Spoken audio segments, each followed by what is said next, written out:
Assalamualaikum warahmatullahi wabarakatuh. Perkenalkan, nama saya Panggih Muafak Firdianto dari kelas 12 MIPA 1. Di sini saya akan menganalisis unsur kebahasaan dalam contoh surat lamaran pekerjaan. Contoh surat lamaran pekerjaannya adalah Bandung, 10 April 2020.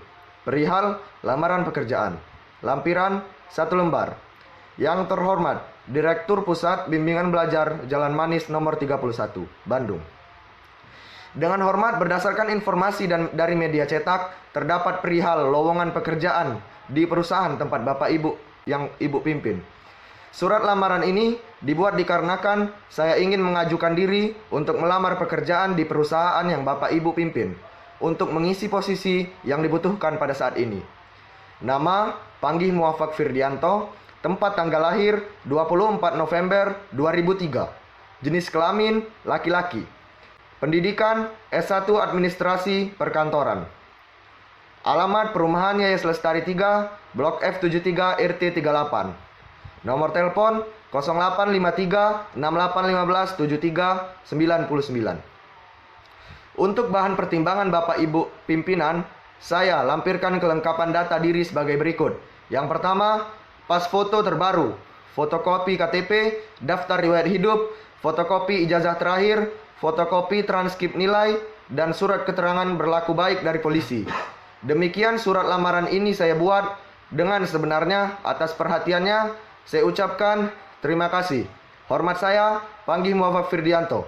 Baik, selanjutnya analisis sistematika. Surat lamaran kerja adalah surat dari seorang yang memerlukan pekerjaan kepada orang atau instansi yang dapat memberikan pekerjaan atau jabatan. Bagian-bagian yang terdapat dalam surat yang pertama adalah tempat dan tanggal pembuatan surat. Tempat tanggal surat ditempatkan di pojok kanan atas tanpa titik di akhir karena bukan sebuah kalimat. Contohnya Bandung, 10 April 2020. Yang kedua, perihal dan lampiran. Kata perihal dan lampiran tidak boleh disingkat angka pada lampiran ditulis dengan huruf. Contohnya perihal lamaran pekerja, lampiran 1 berkas. Yang ketiga, alamat surat. Alamat surat tidak diawali dengan kata kepada karena kata tersebut merupakan posisi yang berfungsi sebagai kata bantu, tanya, dan dapat pula membentuk frasa keterangan. Alamat yang dituju harus diawali dengan YTH titik atau yang terhormat titik. Sebelum mencantumkan nama orang yang dituju, penulis surat dapat mencantumkan sapaan, misalnya ibu, bapak, saudara. Jika yang dituju adalah jabatan, kata sapaan tidak perlu dicantumkan lagi. Penulisan kata jalan tidak diperkenankan untuk disingkat. Yang keempat, salam pembuka. Dalam penulisan kata dengan hormat, gunakan tanda baca koma. Contohnya adalah dengan hormat koma. Yang kelima, alinea pembuka. Alinea pembuka sebaiknya menggunakan bahasa yang baik dan sopan. Di dalam alinea ini juga berisi pernyataan umum yang menggambarkan tentang dari pelamar. Yang keenam, isi surat. Di dalam isi surat terdapat identitas pelamar. Isi identitas berisi nama pelamar, tempat, tanggal lahir, alamat, pendidikan terakhir, dan dapat ditambahkan lagi sesuai dengan keperluan. Dalam menuliskan keterangan tersebut, huruf awal menggunakan huruf kecil. Yang kedua, maksud dan tujuan. Maksud dan tujuan merupakan keterangan mengenai alasan pelamar pekerjaan dalam menulis surat tersebut. Yang ketiga, menyatakan lampiran.